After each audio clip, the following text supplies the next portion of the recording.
right, Ingram Smith here with James Williams in our Up Next series as we continue on. James, appreciate your time today.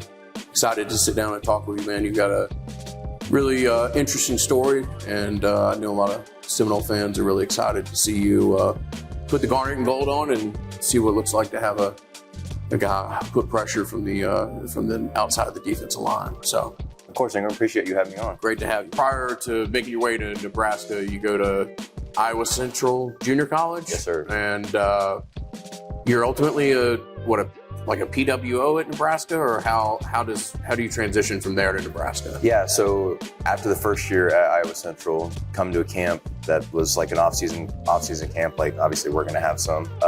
They liked what they saw from me, said, hey, we'll give you the opportunity to walk onto the team. And I was like, yeah, I'll go ahead and take this, and ran wild with it. Any other sport in high school that you played? I played basketball my last 2 years of high school, my junior and senior year, and then my the first 2 years of high school, so freshman and sophomore year, I ran track, and I was a triple jumper. So, it's not like perfect, but whenever you have a player the likes of yourself who has had the success he has in college, who ultimately kind of went unnoticed coming out of high school, like, is there like a 3.5-inch growth spurt one summer for you or something like that? I mean, did your body dynamically change that allowed you to become the player that you did, or is it just you kind of putting in work over time and ultimately became one of the better pass rushers in the Big Ten and Florida State now?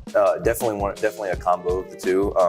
Was 100% a late bloomer, smaller than everyone else until I was about a sophomore, junior in high school, and then didn't even know how to use my new big body until I was a senior. So that and the combination of just learning to build a good work ethic, or just to some of the things that led me to where I'm at right now. But I don't even feel like I've tapped into about half of my potential yet. So. Sure. So, I mean, you're one of the more mature kids that I've spoken with, and you've got a interesting story, and you've probably had a path in life that some of the other players in the locker room haven't had. I mean, how do you look at an opportunity like coming to Florida State and getting to contribute at a program like this? And also, I'm sure it's a professional step for you as far as what you have aspirations and ideas of past this.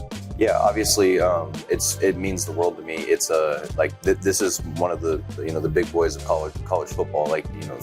You come here to win national championships. You don't just come here to compete for 8-9 win season and maybe a victory at the Alamo Bowl or something like that. We come here for national championships. So the standard here is exactly what I want to be held to as a football player. And I really think not just my development as a football player, but also as a man is really important down here. Understanding the dynamics of all of the kinds of teammates that I'm with here, especially compared to Nebraska, and how different some of the dynamics we have are just a couple of things that help me grow as a person off the field. Even trying to become a leader with all the young players that we have coming up this year, who I think can be really good, are just a couple of things that I really think I can work on here as both myself and a football player. Yeah. This is a cliche question, but what kind of football player would you describe yourself as? Maybe tenacious, definitely violent, maybe even determined. Just any word that you would use that would describe someone who you watch on TV and you can't take your eyes off of. I'm always going to be somebody who never stops, who will never you will ever question his effort. I'll always sprint to the ball. I'm always playing passion. I'm always playing this is my last game, because that's kind of the feeling that I had for a long period of time. Mm-hmm. My future wasn't set in stone. I didn't know where I was going after my senior year of high school or after Iowa Central. So I'm always running scared everywhere. And I think part of that is what helps me pursue a higher source of excellence for myself and for all my teammates as well. I don't know that I've ever heard anybody use higher source of excellence, but that's good, man. From a psychological standpoint, if you go out and you have 2 sacks and 2 forced fumbles, that's you'll be an All-American at the end of the season if you do that 2 or 3 more times.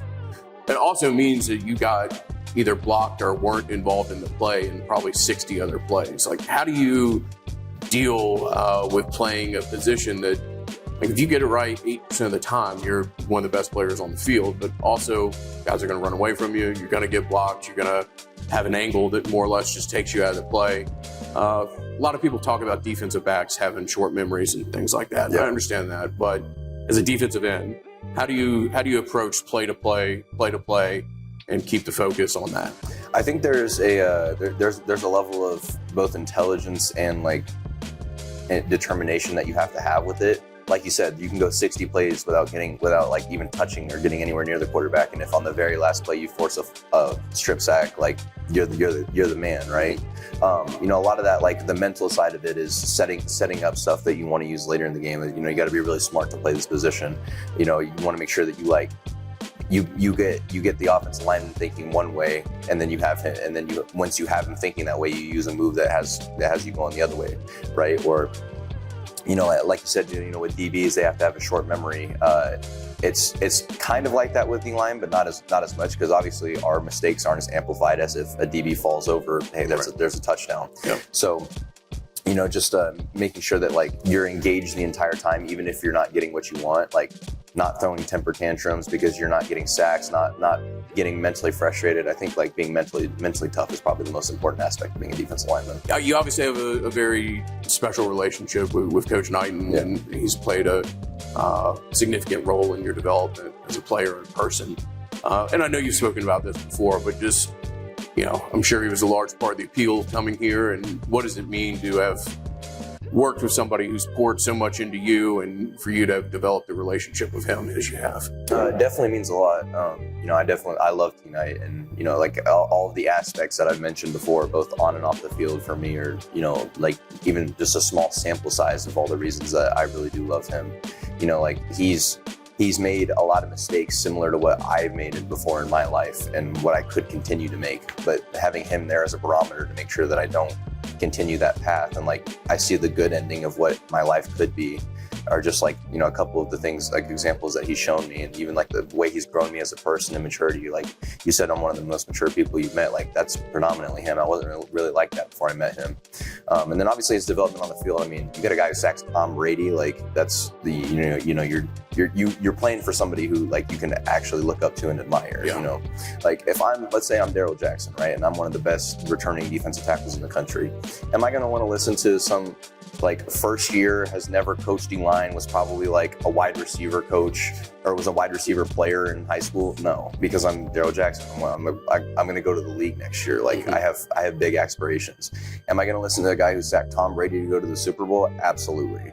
Am I going to listen to somebody who played in the league for 10 plus years and was dominant at almost every single level that he was at? Like, yes, 100%. And somebody who has kind of had a similar path to me, where he wasn't, you know, a highly recruited player, and he wasn't someone who was highly sought after in the draft, but he always, you know, he just worked his ass off and got to where he needs to be just from his mindset and his work ethic alone. Those are just a couple of things like I feel like I can really take away from him. Yeah, it's significant, and it's interesting to hear you say. So you got here in the first week of January, is that right? So you've been on campus for 2 months or so. What's been settling into Tallahassee been like for you? It's been a lot, because I haven't moved. I just moved into my house about 2 weeks ago, but I love it. This is probably this is the happiest. And, you know, I told Coach White and Coach Norvell this. This is the happiest I've been in a really long period of time. You know, just the people, the environments, the support I feel like I have from everyone is just like, you know, it's just a couple of things of like the whole grand scale of Tallahassee. I really love it, and I really love like everything about that there is that it has to offer me. Who would your emergency contact be on the team? That's not a coach. Probably Deontay McCray. Okay. You know, since he's been here, we've been probably the closest out of I'd say anybody on the team. Yeah. You know, him and I are always striving and pushing to get one another better.